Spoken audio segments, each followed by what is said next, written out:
Episode 1 starts off with Bell being ranked up to level 4. While Hestia is doing that, she gives a recap of what happened in the previous season. While he fought through his battle of Canos and protected Xenos, it was actually his defeat that was the most meaningful. The frustration he felt was what pushed him to the next stage. While Hestia is kind of rethinking all that stuff, she says Vesta and tells Bell that it's a symbol of all the things she provides over, while also being a title and another name she goes by. And it has a meaning of perpetual flame. Bell is standing on the ramparts looking at the townspeople rebuilding their destroyed village when Fell asks if he's decided what his next course of action will be. Bell says yes, he's going to start exploring the dungeon again to become even stronger. Fell says that she's able to detect a slight hesitance under his words, and that coexistence between humanity and Xenos is impossible until the deepest level of the dungeon has been conquered. Bell asks what awaits for him there. Fells gives a very vague answer of a covenant that was forged and a conclusion. We then cut to Luvis and Dormil fighting over Aina, and she finds the situation very awkward, but perks up when she notices Bell. She gives Bell a sealed letter that is a directive for the Hestia family from the guild.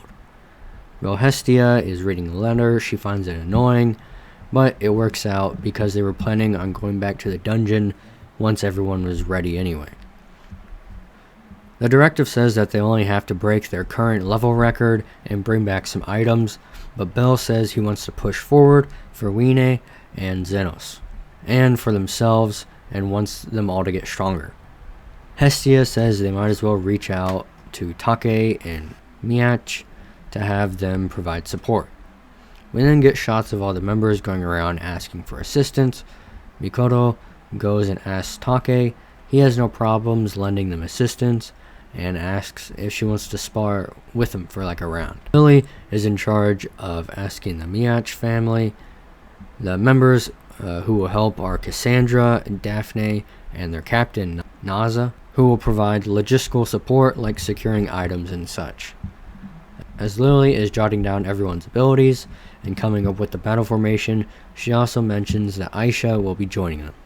Daphne says that because Lily is a level 1 supporter, she's pretty much useless when it comes to fighting, so she should issue orders that guide the battle while staying in the rear guard instead. Basically, the strategist role. As Take and Mikoto are sparring, he's teaching her that status isn't everything.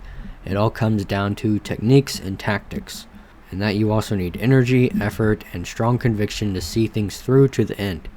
Mikoto says that she wants a technique that can oppose the powerful and strength to protect her friends. He ends up telling her that he'll teach her a lesson on what he could never teach them back when they're in the Far East. We then see Welf working metal in his forge. Oka is standing behind him and requests for Welf to make him a weapon that he can reliably use to keep Chigusa and Haruhime safe. After that, Aisha and Haruhime are in the library. Aisha tells her that she's going to put her through a special drill because she's the biggest pushover out of everyone that's going on the expedition, and that if all she can do is provide a single level boost, she's going to be a burden because that's all she can do. Aisha tells her that she's going to start learning new magic, and that they'll kind of shortcut the process by using a grimoire to force out the magic instead. We then see Bell doing research about the dungeon in a room with Aina. Aina gets lost in thought thinking about Bell and comes to the realization that she may be head over heels for him. Hestia is drinking with some other gods, pretty much the heads of the family she asked for help, thanking them for their support. Hestia admits that the main group is needing her less and less as they grow stronger, so she's becoming lonely. But as soon as Hephaestus says that she must be proud of them, Hestia starts going on about how Bell has turned into such a super cool, dignified young man, and that she's falling for him all over again. The morning of the expedition, everyone is meeting up. Cassandra says that she had another dream that something bad was about to happen and asks for the expedition to be called off, but Bell says no can do. Welf finally joins the group and hands Oka his new axe and gives Bell a new dagger made from unicorn horn. Then they say their farewells and head out. During the credits, we see the group in a fight with everyone fulfilling their roles. Bell charges forward to the monster's nest, and we get to see his level 4 fireball. Before the episode ends, we see some monster dragging around a body that is missing a leg in the labyrinth. So some of my personal thoughts. I'm glad it's back. I always liked DanMachi. I thought it was a good story. So I'm definitely looking forward to see what they're going to do with this current season. But yeah, I'm looking forward to it. But that's about it. So yeah,